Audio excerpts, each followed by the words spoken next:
السلام علیکم فرینڈز، خوش آمدید کہتے ہیں آپ کو اپنے یوٹیوب چینل پر۔ میں ہوں آپ کا ہوسٹ احسان علی اور آپ دیکھ رہے ہیں سعودیہ.com۔ دوستو، سعودی عرب کی ایک نئی اپڈیٹ کے ساتھ میں حاضر ہوا ہوں۔ جیسے کہ آپ کو پتہ ہے، سعودی عرب نے 20 ممالک پر پابندی عائد کر دی تھی۔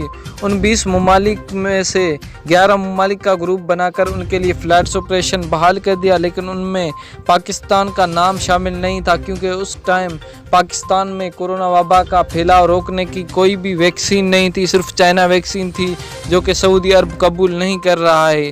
اور فرینڈز، ابھی سعودی عرب نے جو ورک ویزا والے ہیں ان کی بہت ضرورت ہے، کیونکہ جو کمپنیوں میں کام کرتے تھے وہ چھٹی پہ آئے تھے اور چھٹی سے واپس نہیں گئے، تو اس لیے سعودی عرب نے نئی فلائٹس لسٹ جاری کی ہے۔ اللہ کا کرم ہے کہ پاکستان کا نام بھی کنفرم ہو گیا ہے اس لسٹ میں۔ وہ لسٹ کب شروع ہوگی اور اس کی کنفرم خبر کیا ہے، آپ دوستوں کے ساتھ اسی ویڈیو میں شیئر کر دوں گا۔ تو فرینڈز، نیوز کو شروع کر لیتے ہیں۔ فرینڈز، نیوز شروع کرنے سے پہلے اگر آپ میرے یوٹیوب چینل پر نئے پیارے دوست ہیں تو چینل کو سبسکرائب کرنے کے ساتھ ساتھ بیل کے آئیکن پر پریس لازم کریں تاکہ ایسی نیوز اپڈیٹ سے آگاہ رہیں۔ فرینڈز، جیسے کہ باتیں سوشل میڈیا پہ یہ گردش کر رہی ہیں کہ فلائٹس کی لسٹ بن گئی ہے، لیکن وہ ابھی تک شائع نہیں کی گئی۔ لسٹ بنا دی گئی ہے، اس میں پاکستان کا نام کنفرم ہو گیا ہے اور وہ لسٹ 15 جون سے شائع کی جائے گی اور 15 جون سے فلائٹس آپریشن بحال کر دیا جائے گا ان 9 ممالک کے لیے جن پر سعودی عرب نے پابندی لگائی ہوئی تھی۔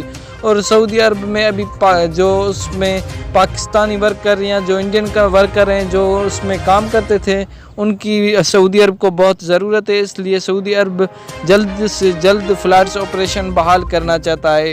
اور فرینڈز، جو ورک ویزا والے ہیں وہیں سعودی عرب پہنچ سکتے ہیں، لیکن جو نئی ویزا والے ہیں وہ سعودی عرب نہیں جا سکتے۔ سعودی عرب نے یہ نئے شرائط لاگو کیے ہیں۔